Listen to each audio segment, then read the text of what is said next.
Naalala mo pa ba ang doktor na ito? Siya ang itinuturing na #1 competitor ni Doktora Vicky Bello noon. I feel bad kasi parang ginagaya lang nila ako.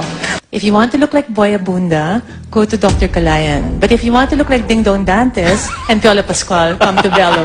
Actually noon, sobrang bigatin pa mga celebrity endorsers niya. Siya si Doc Manny Calayan. Nasaan na siya? Bakit parang bigla siyang nawala na parang bula? Actually, hindi lang siya. Silang dalawa ng asawa niya na si Doktora Pai Calayan. Naku, mainit-init ang mga discoveries natin. Meet Dr. Manny Calayan and Doktora Pai Cabrera, ang mag-asawang doktor na tinaguriang Philippines Best Dermatologist. Pero alam mo bang bago sila naging doktor, ay dumaan muna sila sa hirap? Yes, marami silang pinagdaanan. Like they face criticisms from their own family for marrying at such young age. Pero kahit na gano'n ang nangyari, sabay nilang tinupad ang kanilang pangarap. With much hard work and dedication, it led them to a great career as dermatology icons. Kaya naman nagbunga ang lahat ng kanilang paghihirap when they founded their Manny and Pai Calayan Clinic noong 1994. Actually, kasabayan niyang Bello Clinic, which was founded also in 1990s. And these two household names are the OG rivalry of aesthetic industry. Pero ang masaklap, si Doktora Vicky Bello hanggang ngayon nandito pa, umaariba. Samantalang ang doctor couple na ito, nawala na sa eksena. Anyari? Where did it all go wrong?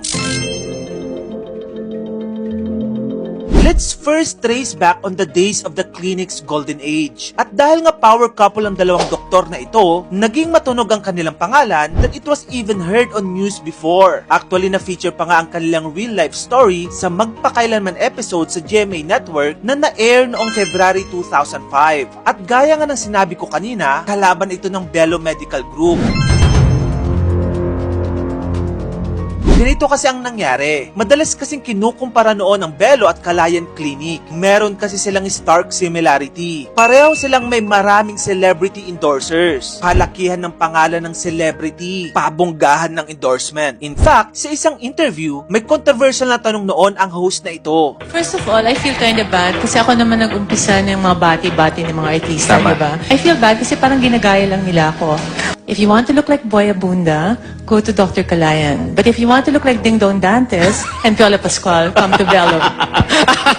At itong statement na ito, nagsimulang first controversy of the rivalry to the point na sobrang hurt daw si Boy Abunda noon. Nung sinabi nga niya that if you want to look like Boy Abunda, go to Calayan. And if you want to look like Ding Dong Dantes, go to Bello. Dahil kaibigan ko pong matalik si Dr. Vicky Bello for many years. At Vicky, if you're watching, alam mo, na kahit kailan, hindi ako namuhunan sa gandang panlabas. Kaya isa rin ito sa dahilan kung bakit unti-unti nagsilipat ang mga pasyente nila Doc Manny and Doktora Pai because of the choice of the endorsers. Hindi daw nila alam mamili ng appealing artists dahil maski ngayon, inuulan ng batikos dahil si Pokwang naman daw ang new face ng Calayan Clinic. Sabi nila, yung mga pogi at pretty kay Doktora Vicky Bello at yung mga tsakang artista naman kay Doc Manny and Pai Calayan. Grabe naman yun, aray. Pero bukod dito, ano pa kaya ang nagbago? Binisita ko ang kanilang Instagram page. At yung huling post update nila ay last year pa. So anong nangyari? Ayon sa aking research, marami-rami rin kasing issue ang kinaharap ng kanilang service. Kagaya na napabalita noon na yung isang empleyado nila sa klinika ay nagkaproblema sa batas. Itinanggi ni Calayan ang balita.